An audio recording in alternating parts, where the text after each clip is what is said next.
This episode of the Accounting Insiders podcast is brought to you in part by Xero. Xero is a powerful cloud accounting software that improves efficiencies across your practice. With all client data stored on a single unified ledger, you and your clients can easily access and collaborate on the same set of books. Xero's advisor tools and automation solutions reduce time-consuming manual tasks and put data entry on autopilot. Work faster and more efficiently than ever before with Xero. Visit xero.com/accounting insiders to learn more. Hello and welcome to another episode of the Accounting Insiders podcast. My name is Gary Dehart. I am the host of the Accounting Insiders podcast and also the publisher of Insightful Accountant and Tax Practice News. Today, my guest is Charles McKissick, who is a former recovering CPA, we'll call him, and he's the head of business development and customer experience with Unison Global, or Globus, Unison Globus, which is, well, Charles, welcome. Thanks for taking some time. Thank you, Gary. It's a pleasure to be here. It's nice to see you again. Yeah, good to see you again. We met at Scaling New Heights last June. Haven't seen you since, so you still look like the same person. I don't know that I had the scruff then, so may not have recognized me when we hopped on. But you were clean shaven, but that's okay. Clean shaven then. So what is Unison Globus? Give us I know what it is, but just share with our listeners what you guys do. Yes, so Unison Globus, we provide dedicated skilled talent to support accounting and tax professionals in North America. We have also clients in the United Kingdom, Switzerland, Germany, Singapore, and Australia. And, essentially what we're, a lot of you folks have trouble finding good help for your team, whether it's seasonal help or permanent help. And there's a variety of reasons for doing that. And so we offer solutions, either dedicated people or per return or project-based engagements of skilled tax people and accountants and bookkeepers. And to a limited extent, we have some audit people too that we can help you out with. Although it seems like less folks are asked, a lot of people are getting out of the audit game these days. Right. It's primarily accounting and tax. And we've been doing it since 2006. Okay. So been around for a while, learned through our experience and done some good things, continuously trying to improve. Right. Okay. So you have current existing clients who are using your services. What's the pulse of the profession from as we move into tax season? Are they, when you're meeting with clients or talking to them on the phone, is their hair on fire? I can't get the staffing I need, or is it, we're okay. Glad to know you're there. What's kind of what are you hearing from the profession? Yeah, I think we get a mix. I think, a lot of folks are excited going into the 2024 year. People, although there is some concern about the economy, it looks like it's going to be a great year for business. There are usually two types of conversations we have. We have people who they need help. They can't find good help. So they're looking at adding members of our team to either, it might be their first remote hire, or it might be someone supplementing the team they have either in their office or in different areas of the United States to build up so they can scale and take on new clients.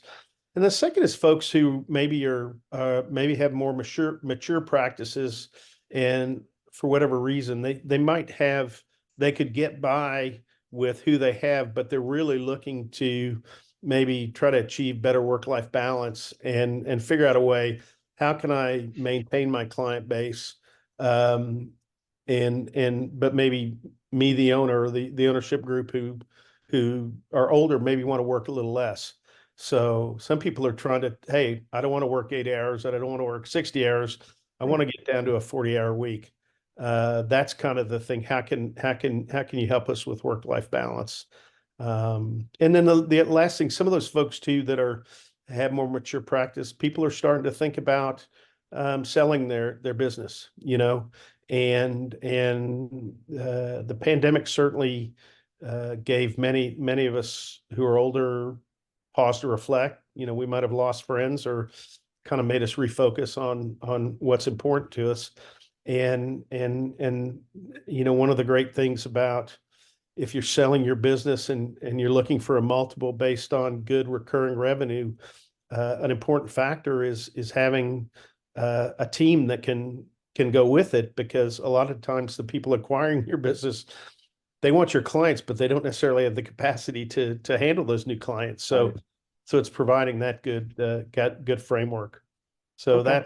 that's really from a professional standpoint, the two types of people we're generally looking at. Okay. So let's talk about outsourcing generally. And we'll just go high level in some of these definitions. But what is it? What is outsourcing? I know what I think it is. We actually have two people in the Philippines who do a lot of work for us. Not, and again, not tax and accounting work, but almost everything else. All of our social media, actually hosting our webinar. So, when you're talking to clients, what do they think outsourcing is? Yeah, well, there's two things, and we've tried to work to maybe change the impression of what outsourcing is. I think in the past it was something like, hey, you throw something into a theoretical black box, and you hope it comes back correct, complete, and exactly how you want it. So, for lack of a better word, garbage in, garbage out. But what we're trying to evolve it into making, we like to use the phrase dedicated skilled talents for your team. So that's addressing 2 points. You need dedicated people who want to work. You need them to have the skill set required to perform the work you want. And also they want to, as well as you probably want them to buy into your goals and objectives and think of themselves as part of your team, align with your goals as a business owner. So trying to develop a process and a relationship that's more personal as well as business is what we found is that really helps in drive successful relationships. And depending on what you need, it can be data entry, it can be prep work, 1040s, entity returns. We have review level people. Some of our larger clients have teams built remotely that support their teams in the United States. And Okay. so we can actually have supervisory people. So it's kind of whether you're looking at stacks or a little pyramid. There's all sorts of different skill levels you can provide. On the accounting side, we have basic bookkeepers, which are primarily data entry. We have accountant level, which is people with a little bit of experience. They can take some discretion and have the ability to think a bit, but they're not at the senior level. We have senior accountant level, and we have a few controller and CFO level people. And again, those people can be, if you're performing as an outsourced CFO, they can be your conduit to your offshore team to make sure you have a single point of contact who you allocate work to. They coordinate the work. They make sure there's a review. So when it comes back to you, all you have to really do is quick review and then present it to your clients. Because that seems to be the one thing. People are looking to be able to focus more of their time on client facing, adding advisory services, generating new clients that bring in good recurring revenue. So we're just trying to support that. And that can be both on the tax side or the accounting side. It can be like I said, dedicated people, or we do per return tax packages for folks who maybe they don't want to have a dedicated person, or they really want a commitment from January through April. It could be a per return kind of package base, or Okay. the same thing. We're getting a lot of folks who have never outsourced, but I'm getting new clients. They come to me and their books are a mess. Can you at least help us clean up the books? So then we can do the tax work, and then we'll talk to you after the tax season to see if we want to bring them on, maybe on a half-time or full-time basis. Because surprisingly, there's a lot of folks. I'm really surprised. A lot of tax folks don't have accounting as part of their their suite of offerings in a business. Right. For some reason they don't want to do accounting and bookkeeping. It's really a shame because that's a very profitable, useful service to offer, and it helps you. You know, the more products you have, the stronger the relationship, the more likely they're going to stay with you for a long time. Right. And you've got recurring revenue. It's not just here, write me a check in April and I'll see you next February. You know, Right. it's good recurring business. So Absolutely. Yeah. I mean, go find business in your own book of business already, right? exactly. So then what does that process look like? And by that I mean, so let's say, all right, we onboard you guys or you onboard us, and if I were an accounting firm, and is it a dedicated individual on my on your who works for you, who is part of my team? Now you had mentioned kind of the relationship. Um, are they working my hours? They're working hours that I dictate, or what does that look like typically? Yeah, so for our firm, our team at present is located out of India, and we are looking at different jurisdictions to provide talent in different time zones. But right now, our firm was founded by an Indian chartered accountancy firm in India, and really from a tax standpoint, the advantage is the big four. It was the big eight when I was starting out. They've been utilizing remote labor from India, skilled talent for over 30 years. So Hmm. you've got a large talent pool, the educational infrastructure, and the framework for providing a lot of folks to supplement the demand from the U.S.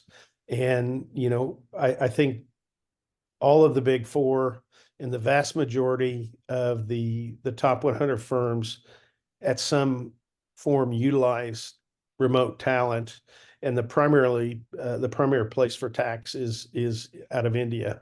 There are other jurisdictions, Philippines, Mexico, Central Hmm. America, Africa. It's a big world, and technology has certainly expanded the opportunity to work with these great people who want to work. They have the skill set, and they're willing to work hard, which unfortunately too many folks, and there's a variety of reasons. It's not just there aren't as many accountants, but it seems like a lot of people don't want to work anymore in Right. North America. So to answer your question, though, one of the things we found as part of our onboarding process, and also the ability to retain good people, because similar to um, what North American business owners are facing, it's not only just recruiting and finding someone, but it's keeping them.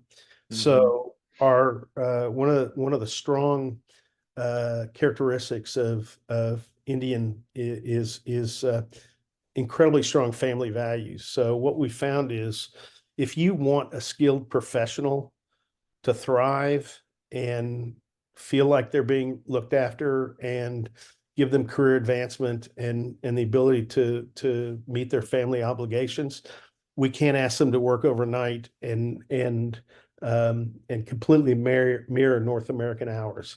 So what we do is our folks usually correspond with their North American uh, uh, businesses, CPAs, EAs, accounting firms in the morning, and then our team leaves. They have their evening. They go sleep. You assign them work at the end of your workday. They start working on it while you're sleeping. Okay. And when you get up in the morning and come into the office, you'll have work completed, or so it's kind of, if you can embrace the idea that, yeah, I'm not going to be able to communicate with them for 8 hours a day, but what you're really getting is an 18-hour work cycle. And it forces you, or at least drives, if you have good process, if you have good communication protocols, and these are really things that, whether you have people in your office, people across town, or people somewhere else in the United States on your same time zone, if you don't have good process, if you don't have a good method of communication, that's not good for your business. And also it's not good for retaining those people. Right. So the type of things that you need to have a successful offshore component are really the same things you need for your onshore people. And again, we found, and this is similar to North American people, if you treat people with respect, you share your goals and objectives with them, you let them know, hey, if you help me achieve my goals and objectives, you're going to benefit from it. And it might be getting a bonus or maybe an extra week's vacation or take your spouse to dinner. If you treat people well, you help increase their skills and give them the idea that there is career advancement to be earned, and you reward them financially. 9 times out of 10, they're going to be happy, and you're going to keep Right. them. Right. It's Okay. it's simple. It's just not easy. Yeah, right. So, well, when you get people involved, Yeah, it makes it a little cluttered, yeah, right? yeah. So when have you told a client, you know what, this isn't right for you. You shouldn't outsource, or at least maybe not with our firm. Have you come across situations where it's just not the right fit? Yeah, sometimes, at the end of the day, I look at it as some of the things that we found drive a successful engagement. You have to be willing to invest time. And we found normally the first 8 to 12 weeks of onboarding is you have to invest time in getting to know the person, training. You've got to have regularly scheduled communication, and it doesn't necessarily have to be every day, but you have to have at least a face-to-face meeting once a week Mm. and an agreed upon way. How are we going to talk to each other on a daily basis? It can be through Slack or email, or a secured channel is best. Right. Um, how do we go through the process of explaining, this is what I need you to do today. This is what my expectations are about the level of quality of the output. Here's what I want you to do, as far as where I'd prefer, instead of you waiting to ask me a question, I'd rather you take the discretion and then tell me what you do. So instead of having a list of ask my accountant for Right. certain things, take a guess, tell me what you chose. When I review it, I'll tell you if it was right or wrong, and then we'll Yeah. discuss that in our meeting, kind of. So it's almost like kind of empowering them to have some level of taking responsibility themselves. Um, so a lot of folks don't want to do that. It's either they don't want to invest the time, or they're expecting perfection from day one, and that doesn't happen. Right. So it's got to be a collaboration and an investment of your time.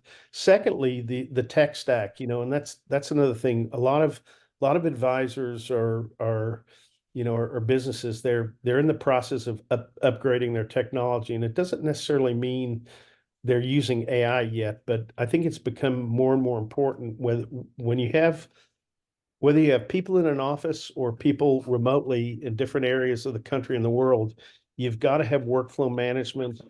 You've got to have, uh, the tools for Right. efficiency, so people are thinking in terms of, do I upgrade my software because, my tax software or workflow management or team communication. And some folks aren't willing to invest. I'm surprised about how many people we still come across who uh, that everything's on a desktop, Not for and long. not for long. And Right. the thing is, what I don't think, and again, I get it kind of there. People are the older we are, we're a little bit reluctant to change. We talked earlier. I'm still trying to figure out ChatGPT and AI. I'm not afraid of it, but I'm not ready to fully wrap my head around it. But even Mhm. the idea of, you know, how much does it cost to upgrade to a server which is more secure and you can start to network? They don't even want to invest in their business. And they miss the point, whatever you spend, whether it's $1,000 or $5,000, you're going to get 5 times ROI out of it.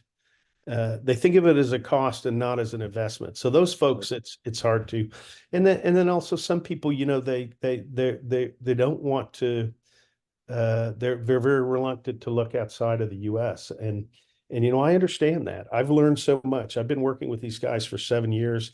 I travel to India twice a year.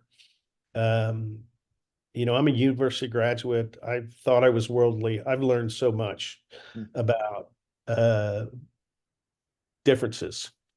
And what I realized, we're far more the same. These are hardworking, honest people. They have family values, good education system, good series of laws. I mean, it's based on the British legal system. They want the same things that we do. That we're different, but we're far more the same. And I think partly too the idea that the government requires the disclosure, which I understand is important for tax prep.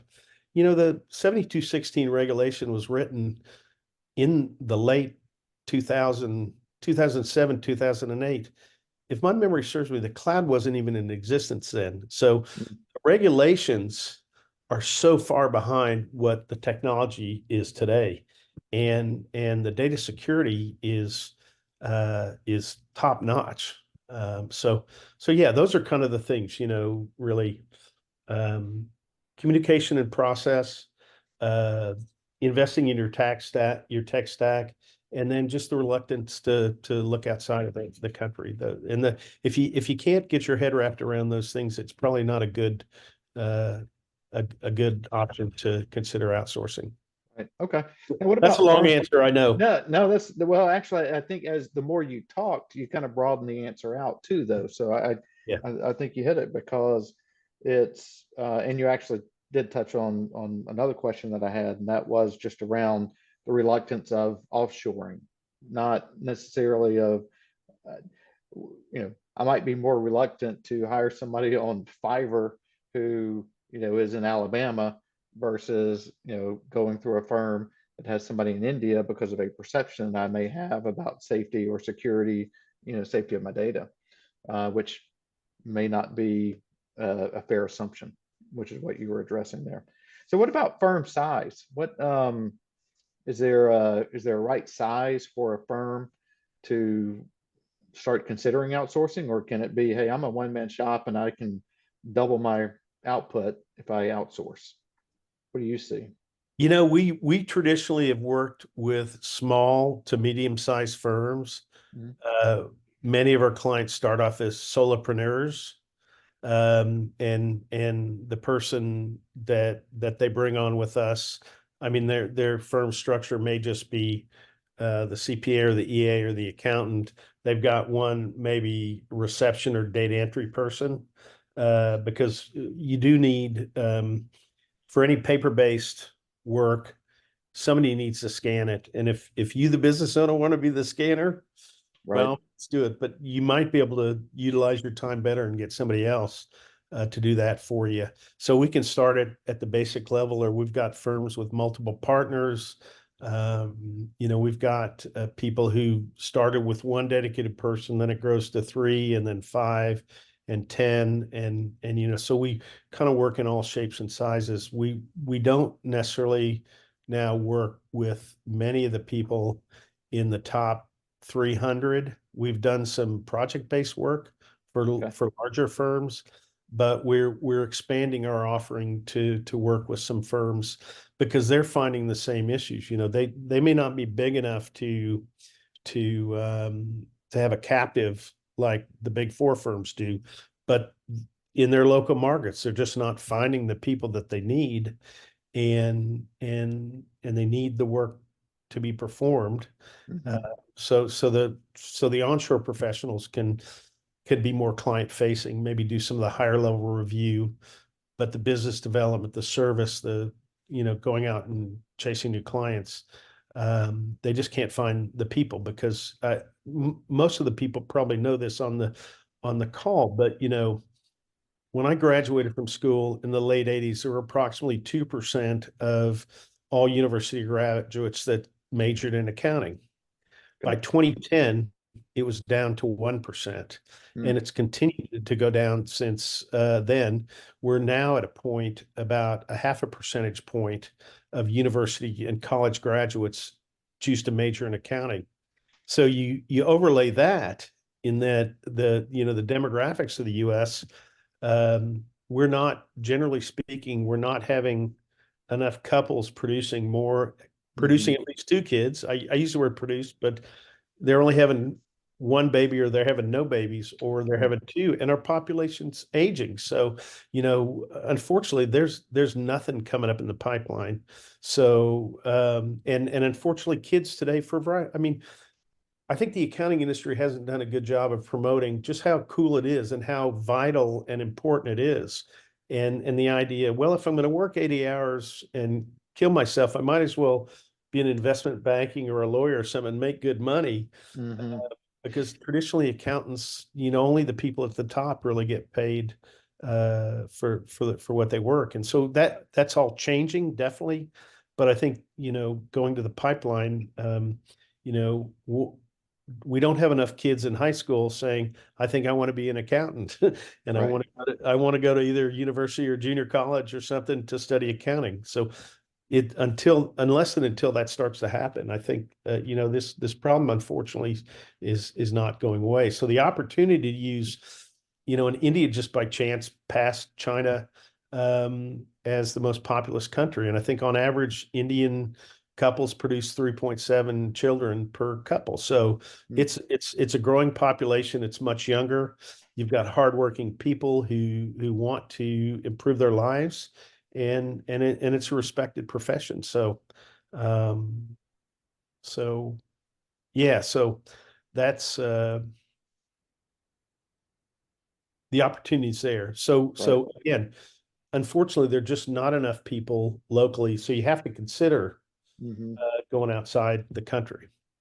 And do you have any research, whether it's, whether you know it off the top of your head or if you have it available somewhere, uh, or even where you just kind of compiled data from your own client base, where they have started at X and grown to Y, and what it's done for their overall revenue, profitability, and hours worked?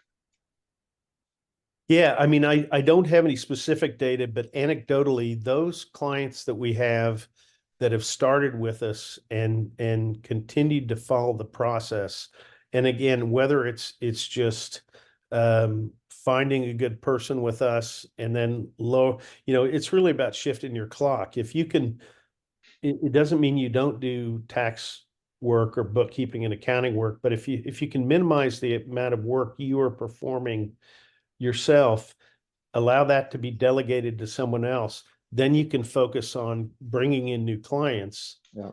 And whether it's just more clients or better clients, we do find profitability increases. And it's not just in dollars and cents, but it's also lifestyle. People are healthier, happier. Right.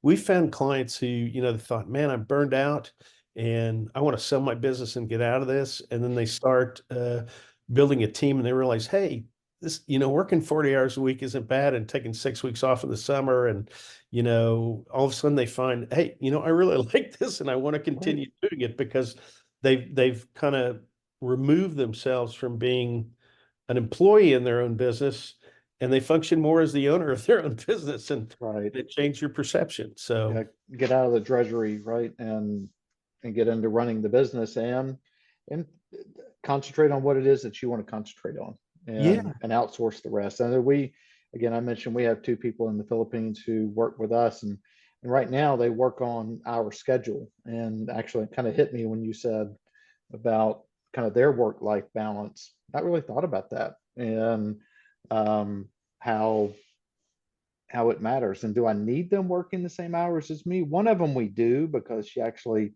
um, is, editing content, but more importantly, she hosts most of our webinars. Mhm. And that's something that when we started kind of the process of deciding what we needed to outsource, that was one of them, because it just consumed a lot of my time, and a lot of my time around that, it wasn't productive time, right? I'm sitting there basically just monitoring a webinar, not engaged, not part of it, just listening. And I just, that's not a good use of my time. And Yeah. so she would definitely need to be on our schedule. The other person, maybe not. Maybe I ought to ask him if he would rather work an alternate schedule. So before we wrap up, the so we met at Scale New Heights. You already told me, at least in the green room before we started talking on the recording here, that you will be back at Scale New Heights, and that's in June in Orlando. Yes. What else? What else? How else do people reach you, and what other events might you be at? Well, we're looking at a variety of events. One of the events is Tri-Merit's Bridging the Gap I heard conference. good things about that. Yeah. Yeah, it was, you know, tremendous content from influencers and thought leaders. I learned so much going. One of the challenges of going to an event is, from our perspective, we're trying to meet new people to help see if they want to enjoy our services. But also, I find I sometimes try to leave the booth and go sit in on some of the presentations because it helps me learn. If I listen to good people, I'm going to be able to share more information and insights with you, whether we meet at the conference or meet at another event. We're trying to do more accounting focus. I think, again, as I mentioned earlier, I think accounting is a far it's a missed opportunity by so many tax professionals, and so we're looking for good accounting focused events to help accountants who maybe want to expand into tax to diversify their revenue stream, but more likely for tax people who are trying to add accounting as part of an advisory service, or even just, hey, we'll do your books, we'll do your financials, we'll do your entity returns, we'll do your individual returns, and we're making sure at least everything's in sync, and normally when you do that, you got more happy clients and satisfied. You can contact me. My email is charles@unisonglobus.com. That's UNISONGLOBUS.com, right? Yes. Yes. That's probably the best way to reach me. Our website also is www.unisonglobus.com. And we've got some landing pages if you want to request information, either about our tax or accounting or audit or the other services we provide. And if you do check out our website, if you want to get some information, just put in the subject line insightful accountant, so at least know where you're coming from, and we'll make sure we look after you. Not that we don't do a good job with everybody, but certainly if you've taken the time to listen to this presentation, we'd like to recognize it. Yeah. Okay. Well, that's great. Any other parting thoughts? No, I think 2024 is going to be a great year. Head to it with confidence. Don't be afraid to try new things, but really, that old adage, have a plan and stick to it. Right. Yeah. I like it. All right. Have a plan and stick to it. Yeah. Those are wise words we will part on. So, Charles, it was good catching up with you again, and I'm sure we'll see you in Orlando, if not sooner. And always, feel free to reach out. And if we didn't talk about content, but if you have anybody on your staff that does write, we're certainly always open to accepting content as well. We would certainly like to have that discussion with you. And again, best wishes, happy, healthy, and prosperous new year for everybody. That sounds great. All right. Thank you. It's good to talk to you. Talk soon. Take care. All right. Bye-bye. This episode of the Accounting Insiders podcast is brought to you by Out of the Box Technology. Out of the Box Technology is your partner in accounting data services. With over 7,500 industry migrations performed and an expansive network of third-party integrations, a partnership with Out of the Box will augment your advisory practice and turbocharge client accounting operations. Visit outoftheboxtechnology.com/insightful-accountant to get started.